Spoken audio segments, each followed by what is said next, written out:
에베소 6장 10절부터입니다. 10절부터 13절 우리 같이 읽겠습니다. 6장 10절 끝으로 너희가 주 안에서와 그 힘의 능력으로 강건하여 지고 마귀의 관계를 능히 대적하기 위하여 하나님의 전신갑주를 입으라.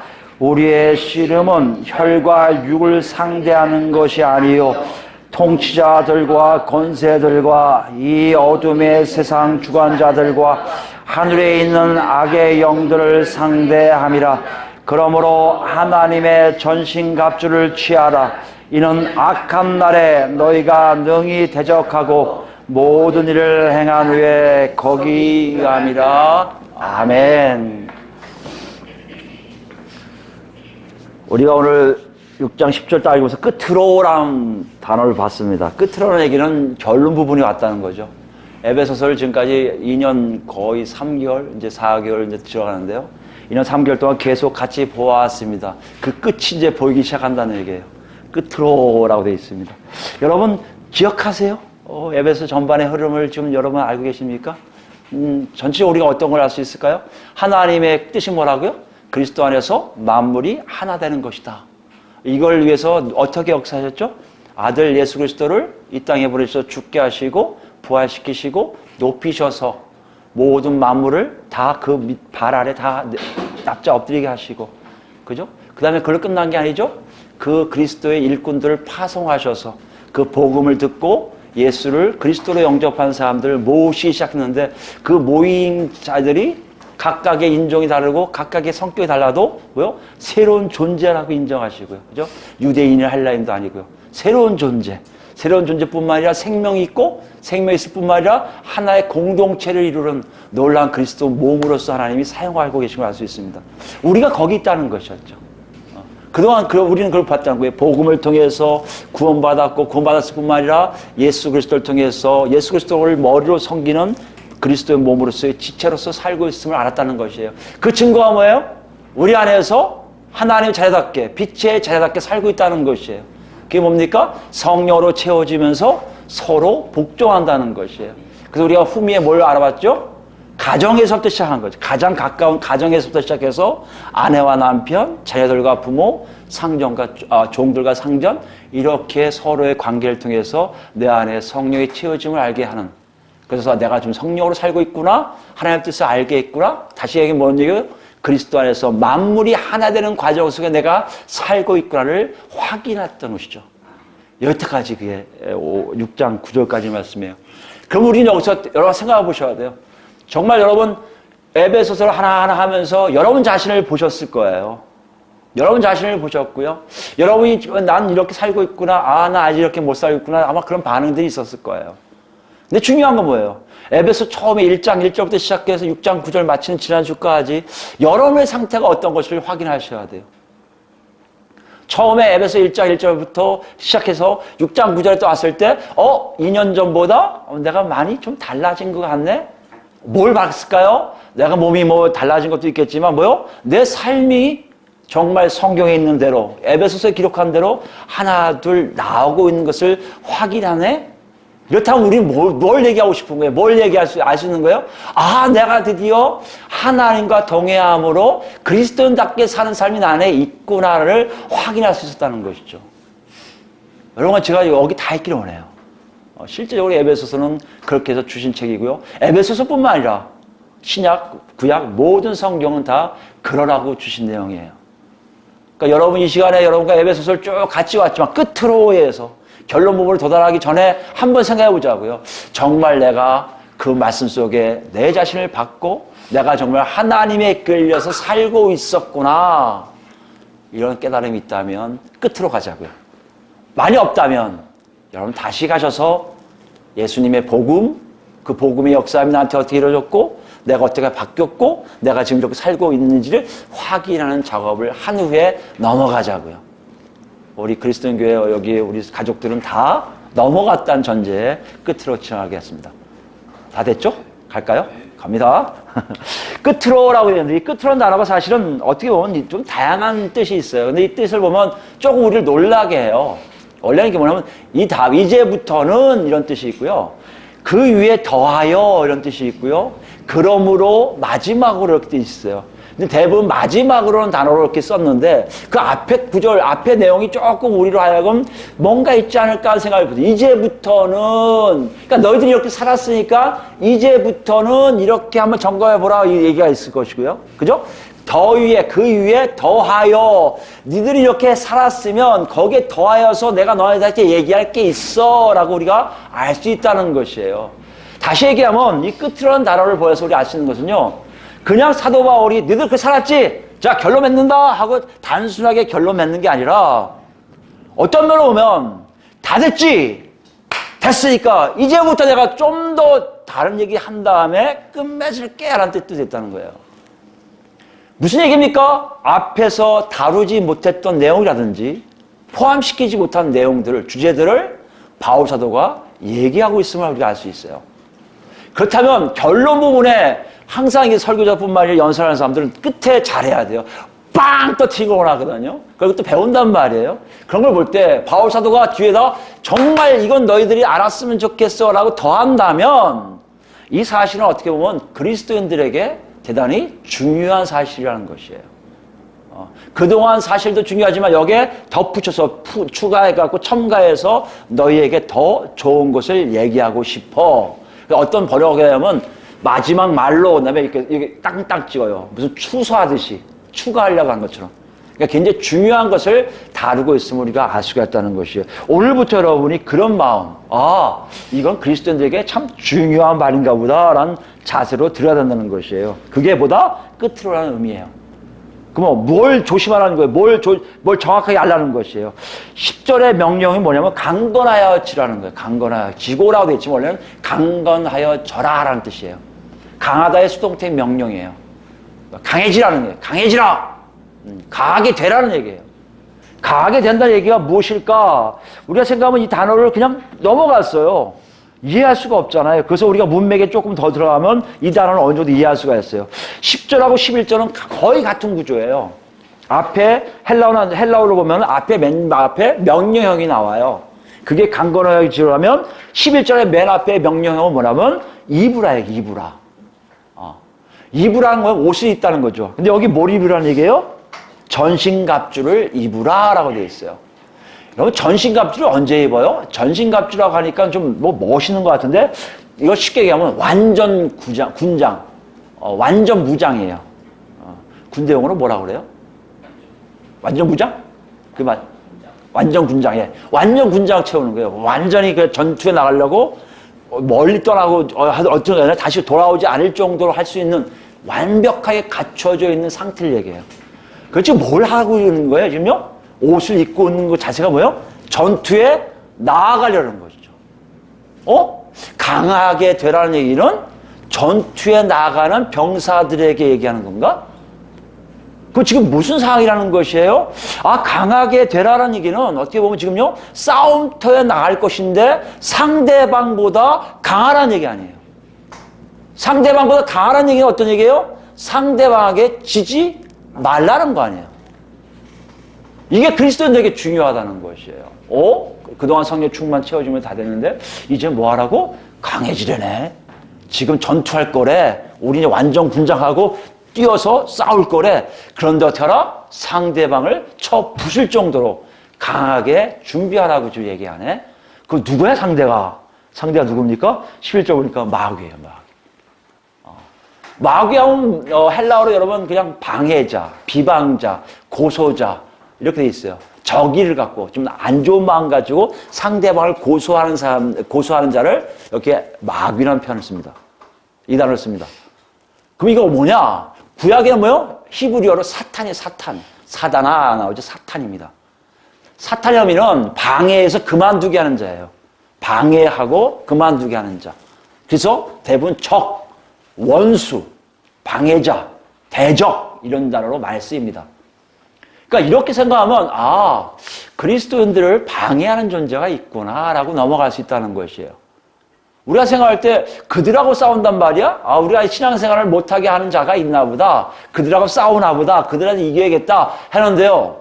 그 방해자 앞에 헬라어로 정관사가 더가 붙어요. 영어로 얘기하면. 정관사가 붙는다는 게 뭡니까? 한 존재를 지칭하고 있는 것이에요. 한 존재를 네가 상대해야 될 거라는 거예요. 그게 뭐라고요? 그게 마귀라는 얘기예요.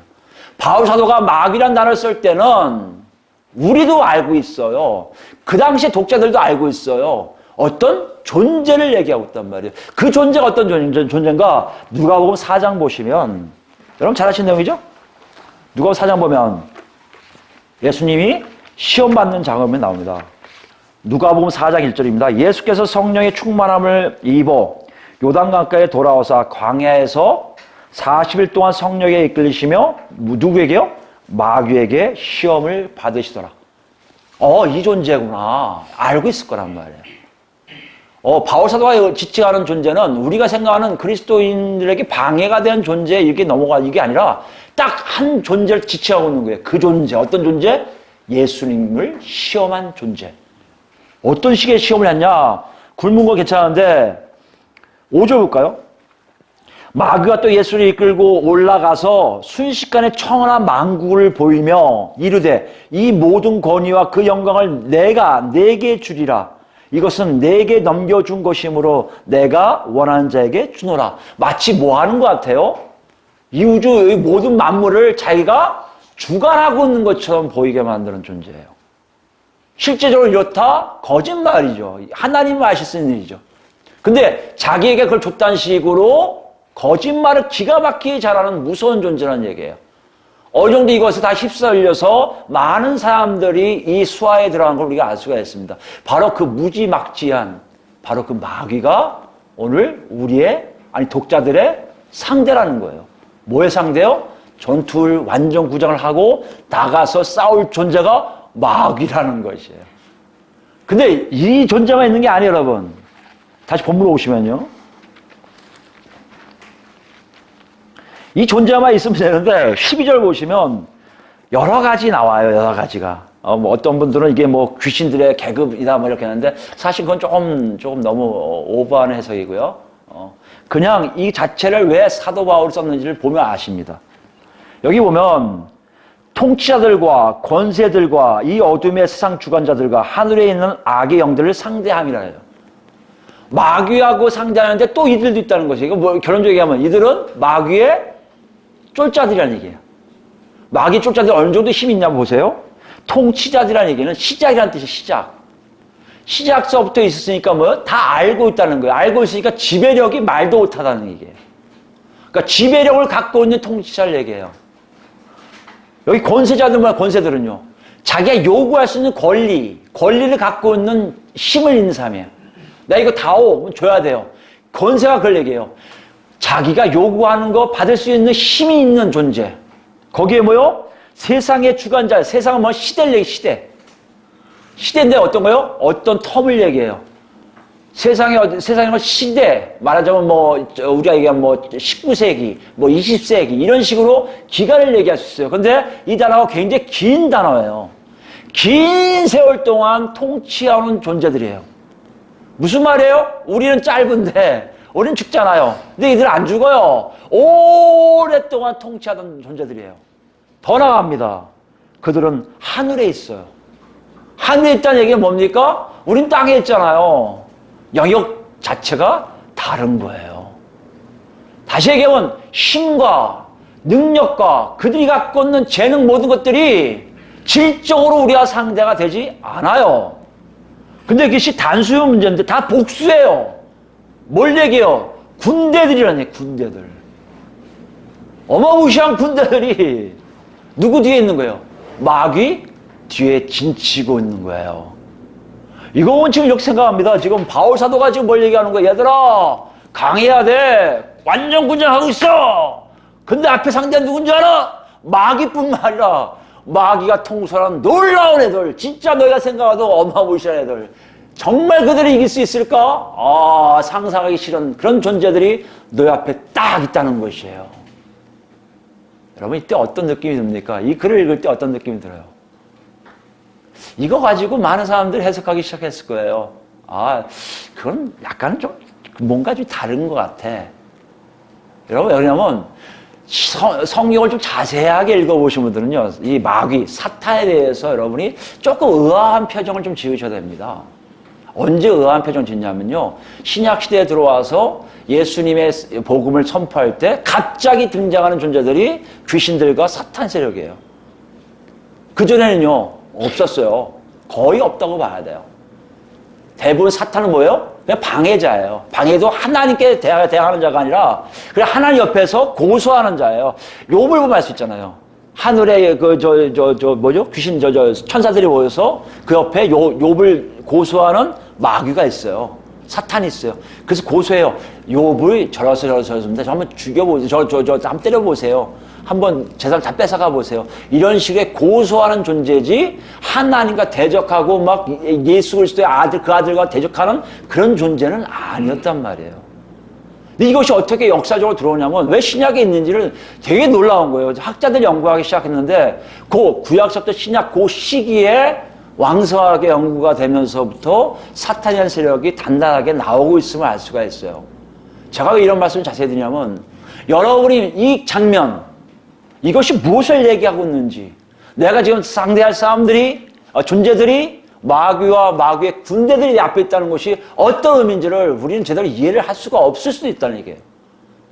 여러분 한번 생각해 보시는 얘기예요. 여러분 생각하기에 도움 주려고 지금 갖고 있는 우리 현대사회에 갖고 있는 이 당시 사람들은 나중에 얘기하고요. 현대 사람들이 갖고 있는 생각들을 한번 정리해 보자는 것이죠. 그러기 위해서 역사적으로 알 수 있는 것은 어떻게 신약이 갑자기 나왔을까? 그건 중간기 때 아까 얘기했지만 말라기서부터 마태복음 나오는 그 중간기 400년 동안에 무슨 일이 있었던 걸 우리가 알 수가 있어요. 뭘 알 수 있냐면 대표적인 케이스가 사실은 이건 굉장히 이원론 쪽에서 나온 거예요. 페르시아 성경에 바사국이 이원론에 강한 데입니다. 뭐죠? 어려운 거 선과 악의 싸움이에요. 동등하게 힘이 있다는 것이에요. 이것을 누가 접합니까? 유대인들이 접하기 시작해요. 언제요? 바벨론 포로로 끌려가서 다 돌아오지 않았기 때문에. 바사국이 되는 후에도 다 오지 않았어요. 거기 머물러 있는 사람들이 있었을 거예요. 유대인들 중에 학자들이 많았겠지. 에스라 같은 사람 학자들이 참 많았을 거예요. 그 학자들이 연구하기 시작한 거예요. 뭘 연구했을 것 같아요? 어떻게 하나님이 우리를 이렇게까지 버리실 수 있을까? 우리를 어떻게 해서 이렇게 하나님께 멀어질 수 있을까? 이들은 왜요? 이런 논이에요. 오직 하나님의 아버지거든요. 하나님만 계셨거든요. 자기가 하나님 말씀에 위배돼서 이렇게 위배된 거죠. 자기들이 위배되고 어려움에 처했는 걸 이해하지만 이렇게 회복이 더딜 뿐만 아니라 하나님 백성들이 이방인들 속에서 구차하게 살아야 되는가, 이 문제에 대해서 굉장히 고민하기 시작합니다. 고민하면서 무슨 결론을 맺냐면 아까 얘기한 페르시아 이원론에서 악의 세력을 알게 돼요.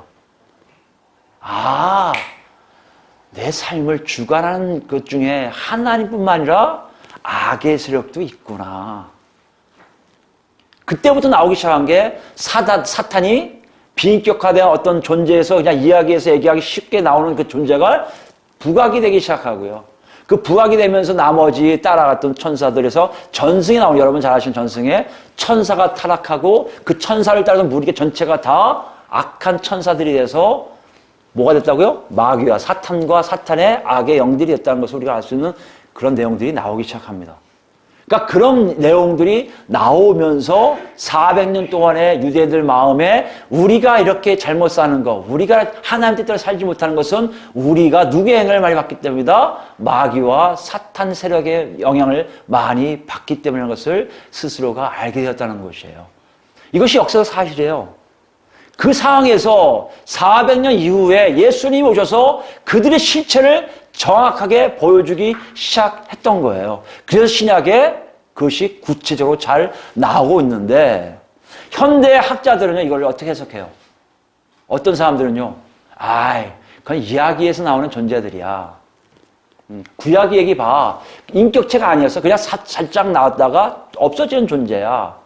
다시 얘기하면 시대마다 다 다른 건데 그 시대의 상황을 그대로 신약에 와서 이야기하다 보니 하나님을 믿는 예수 그리스도의 제자들을 괴롭히는 존재가 있음을 얘기한 건데 오늘날 와서는 그건 인격체가 아니고 비인격화된 시스템이라고 생각하면 돼.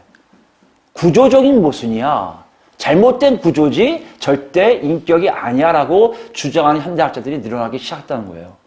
왜요? 점점 현대인들은 영화 속에서나 소설 속에서나 그런 존재들이 나타나지 실제적으로 그런 존재가 있다는 것을 믿지 못하기 됐기 때문입니다.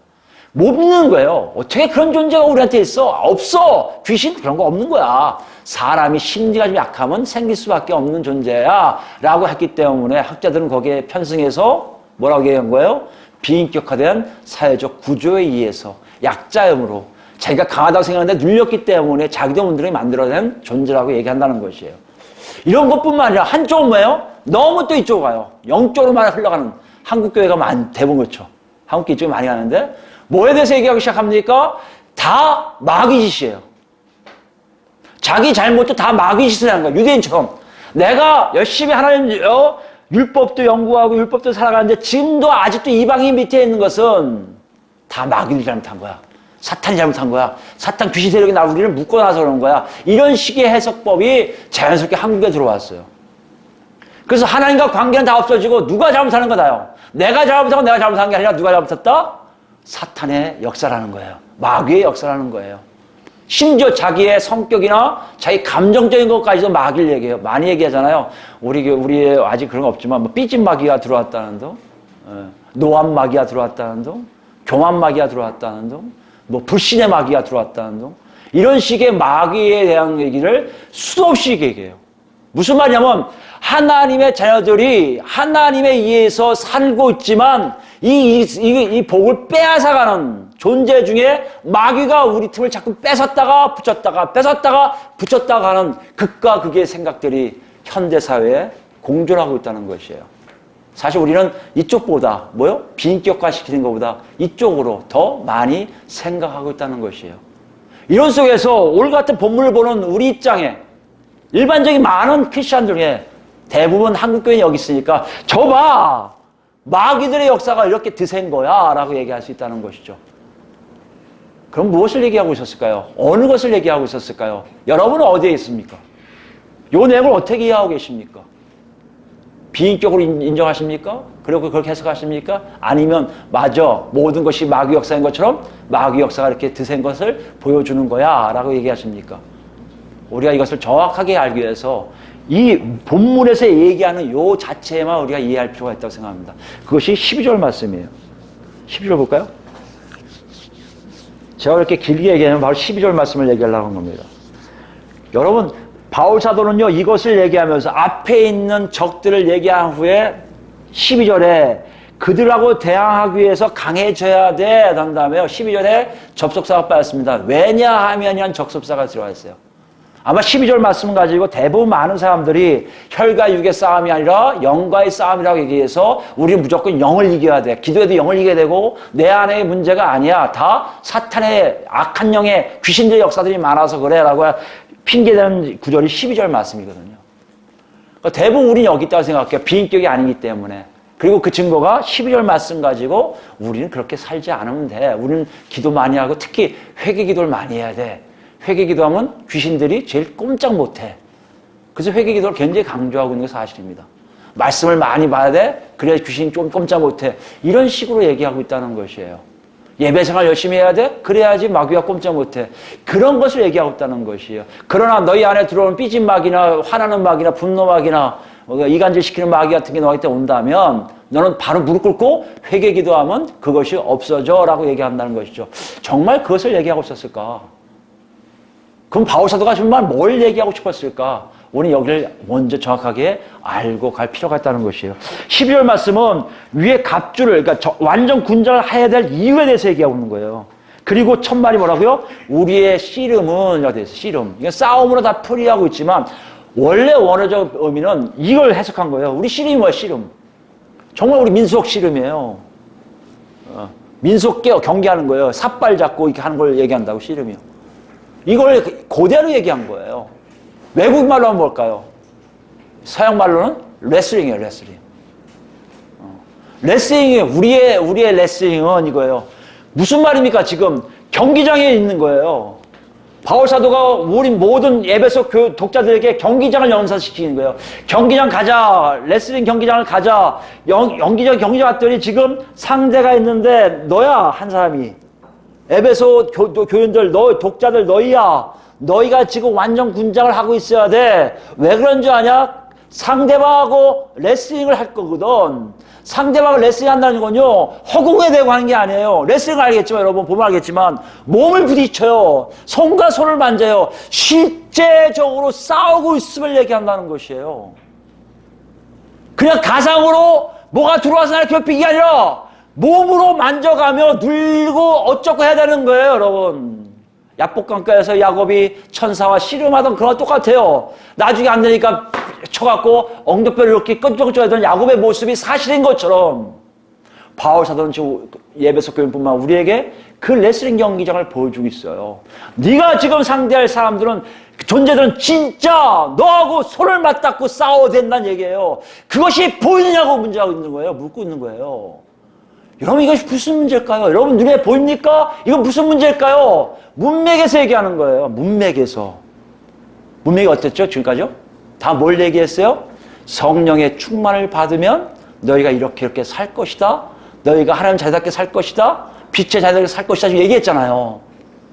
너희가 정말 성령의 충만함을 받고 너희가 정말 하나님 자녀답게 살려고 있으면 너희 앞에 상대방이 보이기 시작하는데 그 상대가 누구라고요? 마귀와 그 세력들이라는 것이에요. 여기서 우리에게 질문해요. 정말 보이란 말이에요. 아, 그거는 가상적인 얘기야. 이야기에만 나오는 존재지 뭐 우리에게는 안 보여. 그러고 계십니까? 여러분 지금 사탄에게 속고 있는 거죠. 아, 맞아. 우리 안에 모든 걸 다 마귀들이 하고 있어. 내가 회개기도 하는데 그러고 있습니까? 여러분 사탄들한테 속고 있는 거예요. 그런 이상한 얘기 아니라 실제적으로 내가 예수와 같이 감으로 예수 그리스도를 통해서 성령 충만함을 받을 때 내 눈에 보이는 상대가 내가 싸울 정말 존재들이 사탄과 사탄 세력임을 알게 된다는 것이에요. 이게 여러분 어떤 의미인지 여러분 한번 곰곰이 생각해 보세요. 여러분 삶을 돌이켜 보세요. 여러분 지금 누구하고 지금 싸우고 있습니까? 여러분이 성령 충만을 받았는지 아닌지를 확인할 수 있다는 것이에요. 아직도 사람들하고 싸우고 계십니까? 여기 보니까 혈과육은 아니라고 했어요. 혈과육은 뭐예요? 원래 레슬링은요, 두 사람들이 해요. 사람들이. 혈과육은 사람을 얘기해요. 상대방을 얘기해요. 그 사람에게도 혈이 있고요, 육이 있어요. 보이는 존재예요. 그 사람과 싸우면 안 해요, 이제요. 성령 충만함이 있으면 이제 그 사람들은 어떤 사람들이에요? 화목할 사람들이에요. 같이 껴안을 사람들이에요. 같이 사랑할 존재들이에요. 그 사람들하고 싸울 게 아니란 얘기예요. 이제 누구하고 싸우냔 말이에요. 예수님이 시험에 들어서 이기신 것처럼 마귀와 마귀 세력들과 싸우고 있을 준비를 너는 하고 있는지를 묻고 있다는 것이에요. 여러분 그러고 있습니까? 여러분이 만약에 하나님을 더 알고 은혜가 받아지고 이제 아마 제가 바라면요, 아니요, 앞으로 그럴 것 같아요. 그리스도인 교회에 아마 역사가 일어나면 여러분이 그게 무슨 말인지 점점 더 구체적으로 느껴지실 때가 올 겁니다. 드디어 우리는 하나님의 자녀로서 그런 무리와 싸우고 있구나를 알 수 있습니다. 그것을 얘기하고 있어요. 우리가 생각할 때 그런 존재가 안 싸우고 할지 모르지만 성경에는 지금 우리에게 그것을 많이 보여주고 있습니다. 그게 어디 있을까요? 먼저요? 데살로니가전서 볼까요? 데살로니가전서 2장 18절 말씀 보시면 바울이 이런 얘기를 해요. 그러므로 나 바울은 한 번, 두 번 너희에게 가고자 했으나 누가 막았다고요? 사탄이 우리를 막았도다. 그 존재가 실제적으로 그 길을 막고 있다는 거예요. 무슨 길이에요? 복음 전하는 길을 막고 있었다는 얘기예요. 하나님의 말씀을 갖고 가는 일꾼들에게 진짜로 앞에 나서 막고 있는 존재를 알게 된다는 것이에요. 그 존재가 바로 오늘 본문에 나오는 사탄 마귀라는 것입니다. 일꾼들에게 나타나는 게 무슨 말입니까? 성령에 이끌려 사는 사람들에게 보일 수밖에 없는 적인 것을 보여주고 있다는 것이에요. 고린도후서로 가볼까요? 많이 있어요. 몇 가지만 볼 텐데. 고린도후서 4장이에요. 4장 3절 4절 말씀 보시면 만일 우리의 복음이 가리었으면 망하는 자들에게 가리워진 것이라. 그 중에 이 세상의 신이 믿지 아니한 자들의 마음을 혼미하게 해요. 그리스도의 영광의 복음의 광채가 비치지 못하게 함이니. 복음을 가리는 게 누가 한 거라고요? 세상의 신, 사탄이, 마귀가 가려놓는 거예요. 왜요? 복음이 들어가지 말라고. 바로 우리가 이걸 경험할 겁니다. 성령 충만하여서 여러분이 복음을 들고 갈 때 정말 성령이 이끌리는데 가서 증거하는데 그 사람 앞에 이런 역사가 일어날 때 있습니다. 고개 돌릴 때도 있을 거예요. 저를 듣고 싶지 않을 때가 있을 겁니다. 그럼 뭐 하고 있는 거예요? 그 안에 주저하고 있는 사탄이 그 사람을 가로막고 있는 것을 우리가 경험하게 된다는 것이에요.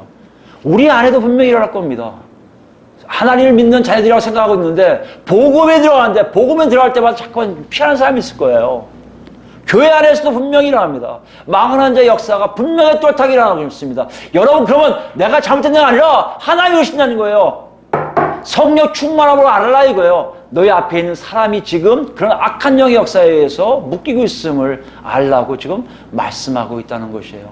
좀 더 나갈까요? 정말 그렇게 개인적으로 역사할까요? 사도행전 보시면 우리 잘 아시는 내용이에요. 사도행전 5장입니다. 누구죠? 아나니아와 삽비라. 잘 아시는 말씀이죠. 아나니아와 삽비라가 나올 때는요, 이미 예루살렘에 초대교회가 세워졌고요. 성령의 역사가 굉장히 역사할 때란 말이에요. 그런데 그 성령의 역사에 의해서 교회 안에 들어왔다는 것은 이미 하나님의 자녀라는 것을 입증하는 사람들이란 말이에요. 그런데 3절 보시면 그 당시에 사도들에 의해서 모든 재산을 팔아서 서로 유무상통하는, 서로 도와주는 역사가 일어나기 시작한 거예요. 그건 사람의 뜻이 아니었어요. 하나님이 명령하신 거예요. 각 심령에. 그걸 아는 사람들 다 팔았단 말이에요. 근데 이 사람들은 숨겼어요. 얼마간 숨기고 얼마만 가져온 거예요. 그때 베드로가 이렇게 얘기해요. 아나니아야, 어찌하여 사탄이 내 마음에 가득하여 내가 성령을 속이고 땅값 얼마를 감추었느냐. 사탄이 들어간다는 얘기가 아니에요, 여러분요. 잘 기억하셔야 돼요. 마음이 없다는 건요, 사탄의 아주 교활한 방법에 다 빠져들어가 있다는 것이에요. 미혹받았다는 것이에요. 유혹받았다는 것이에요. 뭐 때문에요? 아깝거든요. 자기 재산인 걸 깨달았거든요. 바칠 때는요, 하나님 주신 거니까 하나님 거 받으세요 했지만, 다 팔아놓고 바칠라 보니, 이거 내 재산이었는데 다 줘야 돼? 그때 마음속에 누가 역사하는 거예요? 악한 영 옆에서 속삭이는 거예요. 반만에 반만. 이거를 성령의 음성도 아닌데 따라했다는 것이에요. 그래서 하는 말입니다. 사탄이 너희 마음에 가득하여 내가 성령을 속이고는요, 사탄의 미혹에 빠져서 성령의 역사하심에 멀어진 것을 얘기해요. 이게 유명한 얘기예요. 누구에게요? 예수 믿는다고 하는 사람들 안에서도 이런 역사, 즉 아까 얘기했지만 유혹과 미혹에 의해서 벗어난 역사가 분명히 존재하고 있다는 것이에요. 더 나가 볼까요? 요한일서입니다. 요한일서 2장 보시면 15절 왔습니다. 15절. 요한일서 2장 15절 잘 아시는 말씀입니다. 이 세상이나 세상에 있는 것들을 사랑하지 말라. 누구든지 세상을 사랑하면 아버지의 사랑이 그 안에 있지 아니하니 이는 세상에 있는 모든 것이 육신의 정욕과 안목의 정욕과 이생의 자랑이니 다 아버지께로부터 온 것이 아니요 세상으로부터 온 것이라. 여기 잘 아시는 육신의 자랑, 안목의 정욕, 이생의 자랑이 어디서 왔다고요? 세상으로부터 왔는데 이게 세상으로부터 왔다는 게 무슨 의미인지를 요한 1서 5장에서 풀이하고 있습니다. 5장 18절부터 가볼까요? 뒤에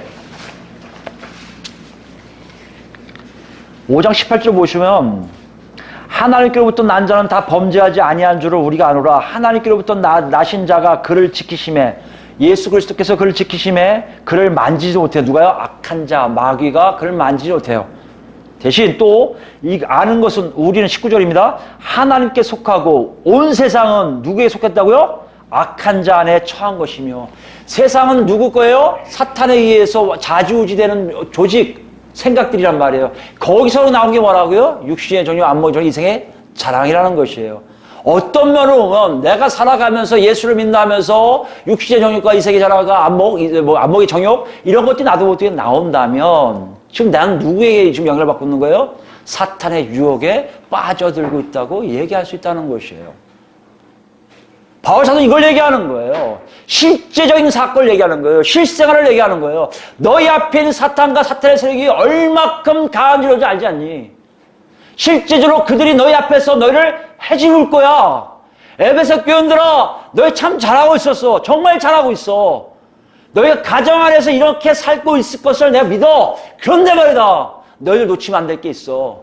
너희 그 공동체에 해야 하는 것은 너희 안에서도 있지만 너희 밖에 있는 악한 존재들에 의해서 너희가 잘못될 수 있음을 경고하고 있다는 것이에요. 이게 우리의 경고가 됐으면 좋겠어요. 여러분과 제 경고가 됐으면 좋겠어요. 너무 무디고 있어요. 먹고 살기도 힘든데 무슨 보이지 않는 악한 영과의 싸움입니까? 아니죠. 잘못하면 우리는 어떻게 돼요? 아나니아처럼 하나님으로부터 멀어질 수밖에 없는 존재도 우리에게 있다는 것이에요. 한번 생각해 봅시다. 다시 와요. 본문에 와요. 그 존재들이 바로 앞에 있어요. 그 존재들이 레슬링하고 있어요. 손과 손을 잡고 실제적이에요. 실제적으로 지금 싸움을 하고 있어요. 그들하고 다툼을 하고 있어요, 여러분. 근데 어떤 일을 한다고요? 질 수밖에 없죠. 질적으로 힘이나 영역이 다른데요. 근데 뭐라고 명령하고 있어요? 그들에게 지지 말라는 거예요. 강하게 대들라는 거예요. 어떻게 가능합니까? 그것이 바울 사도가 우리에게 얘기하는 겁니다. 본문 다시 볼까요? 10절 보시면 강건하여지고의 방법이 두 가지가 나와요. 강건하여지고 뭐가 같다고 했습니까? 전신갑주를 입어라. 이건 다음 시간에 얘기하고요. 10절에 주 안에서와 그 힘의 능력으로, 주 안에서 뭡니까? 예수 그리스도 안으로 들어가라는 거예요. 너희들은 힘이 있어서 없는 거 알잖아. 너희 못 싸워. 너희는 그들을 이길 수가 없어. 여러분, 내가 이길 수 있는 것 같은데, 내 유혹이 와봐라 내가 이길 수 있지. 여러분 절대 못 이겨요. 여러분, 이게 바울 사도가 우리에게 요구하는 사항이에요. 강해지는 이유, 네가 그리스도 안으로 들어와야 돼. 또 뭐라고요? 그 힘의 능력으로. 네 힘이 아니야. 그리스도께서 갖고 계신 능력으로 하라는 거예요. 여러분, 이것이 어떤 건지 잘 생각해 보세요. 여러분, 이게 뭐지? 어떻게 하는 거지? 그리스도 안으로 들어가야 되고 그 힘으로 내가 대항해야 된다? 어떤 것을 얘기하는 것이지? 여러분 굉장히 난처할 거예요. 그러니까 기도 많이 해야 돼? 그러니까 금식도 해야 돼? 이렇게 얘기를 많이 하고 있다는 것이에요. 그런데요, 사도 바울은 아무 얘기도 안 해요. 그 방법에 대해서 얘기를 안 해요. 왜 그랬을까요, 여러분? 이미 말하고 이미 앞에서 기록하고 있었기 때문이라는 얘기예요. 어떤 내용일까요? 1장 가볼까요? 그 안에 있다는 것, 그 힘의 능력으로 대항하라는 얘기는 뭘까? 1장 20절 말씀 보시면요. 하나님의 능력이 얼마큼 크신 것을 너희가 알기 원하는데 그 능력이 20절입니다. 그의 능력이 그리스도 안에서 역사하사 죽은 자들 가운데서 다시 살리시고 하늘에서 자기의 오른편에 앉히사 모든 통치와 권세와 능력과 주권과 이 세상뿐만 아니라 오는 세상에 일컫는 모든 이름 위에 뛰어나게 하시고 또 만물을 그의 발 아래 복종하게 하시고 그를 만물 위에 교회의 머리로 삼으셨느니라. 무슨 말씀이에요? 그리스도 안으로 들어온다는 것은 그분의 사역에 온전히 동참하는 거예요. 그분의 죽으심과 그분의 부활하심과 그 양반의 놀라운 높이심에 온전히 동참함으로 그분이 이뤄놓은 사탄 세력을 다 눌러버리고 있는 그 상황 속에 내가 자연스럽게 서게 된다는 것이에요.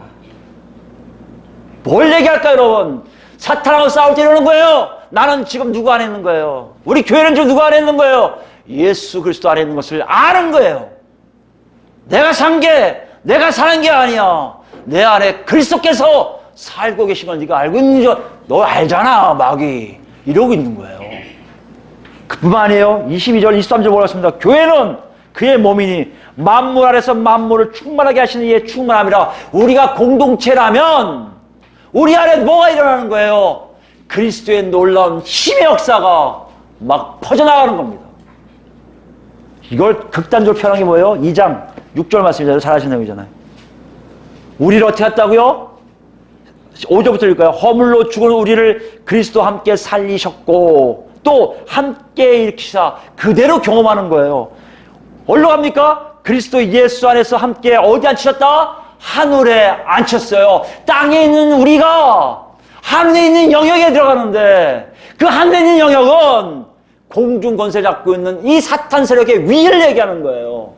하나님이 계신 곳이에요. 악한 영이 있을 수 없는 그곳에 우리가 이미 존재하고 있기에 예수 그리스도의 놀라우신 역사하심과 하나님의 놀라우심이 우리 안에 있기에 사탄은 우리를 절대 어떻게 할 수가 없어. 아까 요한일서에 본 절대적으로 우리를 만지지도 못한단 말이에요, 여러분. 이것을 아는 자들이 당당히 있으라는 겁니다. 이것을 아는 사람들이 싸우라는 거예요. 숨어 있으라는 얘기가 아니에요. 적이 강하니까 숨어 있다가 좀 나와야지. 아니에요, 여러분. 당당히 서서 싸울 수가 있다는 것이에요. 그게 어디 있습니까? 본문에 아주 기가 막히게 표현을 했어요. 본문 보시면 11절 말씀이에요. 능히 대적하기 위하여 돼 있어요. 여기 뭐예요? 대적한다고 서 있는 걸 얘기해요. 서 있는 거. 요 그림을 여러분 그림으로 좀 이해를 하셔야 됩니다. 서 있다는 것이 어떤 것일까? 여러분 로마 군대들 싸운 거 보셨어요? 전쟁터에? 못 보신 분들은 로마 군대를 그대로 가져온 게 한국 경찰이에요. 데모 진압대. 보이죠? 방패, 이거 막대기, 이러고잖아요. 그럴 때 이걸 때려요. 이거죠? 여러분 보셨죠? 많이? 이거 똑같아요. 로마 군대는요, 서 있어야 돼요. 전투 대용이 있으면요, 절대 움직이면 안 돼요. 그 안에서 끝까지 가는 거예요. 전진만 해야 돼요. 그리고 찌르고 싸워요. 이 싸움이 전 세계를 정복하는 싸움이에요. 유명한 대용이에요, 전투 대용. 칼도 길지도 않아요. 짧아요. 그리고 긴 창에 같이 하면 찔리기도 하고 가까이 오면 자르기도 하고 그 대용 유지하고 가는 거예요. 이게 능히 대적하기, 능히 서 있는 모습이에요. 이런 모습으로 하나님 우리를 갖춰왔다는 얘기예요. 어떻게 해요? 그리스도 안에 있으면. 어떻게 해요? 그리스도의 힘이 우리 안에 있으면 이런 싸움이 일하기 시작한다는 것이에요. 숨는다 아니에요. 당당하라는 거예요. 오직하면 야고보서에 뭐가 있습니까? 하나님께 복종하십시오. 그냥 뭐요? 마귀를 대적하라. 그리하면 피하리라. 우리가 피하는 게 아니에요. 사탄과 사탄 세력들이 이 대열에 도망가기 시작한다는 것이에요. 이걸 지금 바울이 우리에게 얘기하고 있어요. 너희들 정말 그러고 있냐의 문제예요. 그런 자세를 취하고 있냐의 문제예요. 정말 강해지고 있냐의 문제예요. 너만 정말 주 안에서 주님이 주신 능력 안에서 네 상대인 그 악하고 강한 그 세력을 대처하고 있냐고 지금 묻고 있는 거예요. 여러분 우리 어땠습니까? 그러고 있습니까? 정말 그러고 계십니까? 여러분 그걸 뭘 얘기할까요?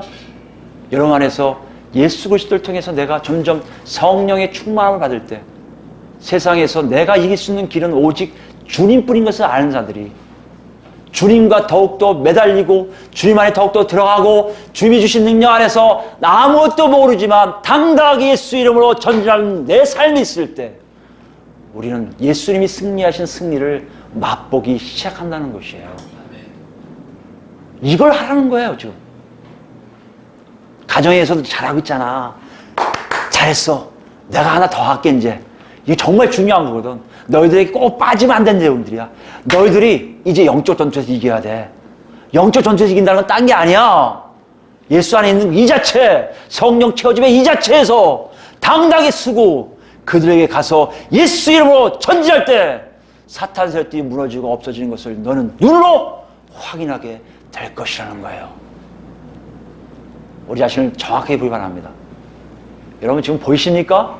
안 보이신다고요? 놓고 하세요. 뭘 지금 부족하고 있는 거예요? 하나님과 교제가 없는 거예요. 성령의 역사하심이 여러분 안에 그러니까 채워짐이 없어서 좀 약한 거예요. 성숙이 아직 안 된 거예요. 하나님 여러분에게 그렇게 얘기하세요. 지금은 아닐지 모르지만 나중에 좀 나중에 너희가 성숙되면 아니 교회의 입장에선 너희 교회가 지금 빈약하지만 나약하지만 조금 있으면 너희 교회가 그런 일을 하게 될 것이고 앞장서 나갈 것이고 그럴 때마다 승리함이 너희 안에 있기를 원한다는 것이에요.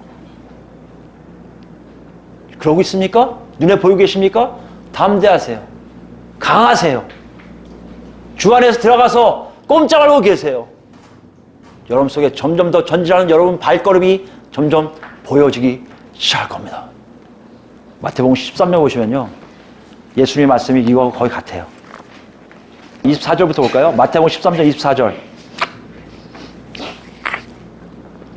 여러분 잘 아시는 내용이에요. 뭐죠? 가라지 비유예요.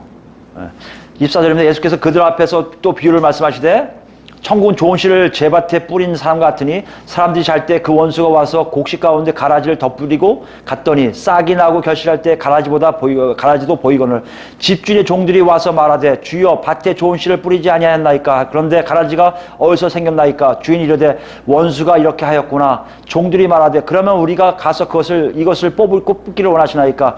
주인이 이르되 가만두라. 가라지를 뽑다가 곡식까지 뽑을까 염려하노라. 둘 다 추수 때까지 함께 자라게 두라. 추수 때에 내가 추수꾼들에게 말하기를 가라지는 먼저 거두어 불사르고 단으로 묶고 곡식은 모아 내 곡간에 넣으라 하리라 라고 비유를 얘기하세요. 그 설명이 바로 36절부터예요. 이게 무슨 말입니까? 설명해 주세요 했더니 예수님 말씀이 37절에 좋은 씨를 뿌린 자는 인자고 밭은 세상이고 좋은 씨는 천국의 아들들이고 가라지는 악한 자의 아들들이에요. 가라지를 뿌린 원수는 마귀요 추수 때는 세상 끝이요 추수꾼은 천사들이니 그런즉 가라지를 거두어 불에 사르는 것 같이 세상 끝에도 이러하리라. 무슨 말씀이에요? 지금 우리 눈에 보이는 역사들이 없다고 없는 게 아니라 실제적으로 마귀의 역사를 통해서 마귀의 사족을 받는 마귀의 영향을 받는 사람들에 의해서 믿는 곡식들, 알곡들이 영향을 진정 받을 수가 있게 된다는 것이에요. 그 역사함이 우리 주변에서 계속 일어나고 있는 것을 네가 보라는 것이에요. 그런데 문제가 뭔지 아십니까? 이 상태가 끝까지 가지 않는다는 것이에요. 세상 끝에 되면 심판 때가 오면 어떤 일이 한다고요? 우리를 괴롭혔던 악의 존재들 정말 말끔히 다 사라지기 시작할 건데요. 그거는 우리가 봐도 아닌 사람들까지 포함될 수 있다는 것이에요.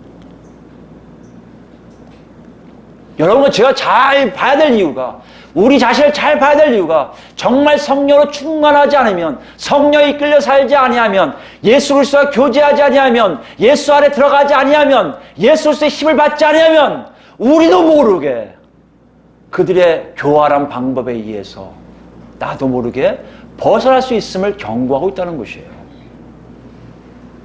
41절입니다.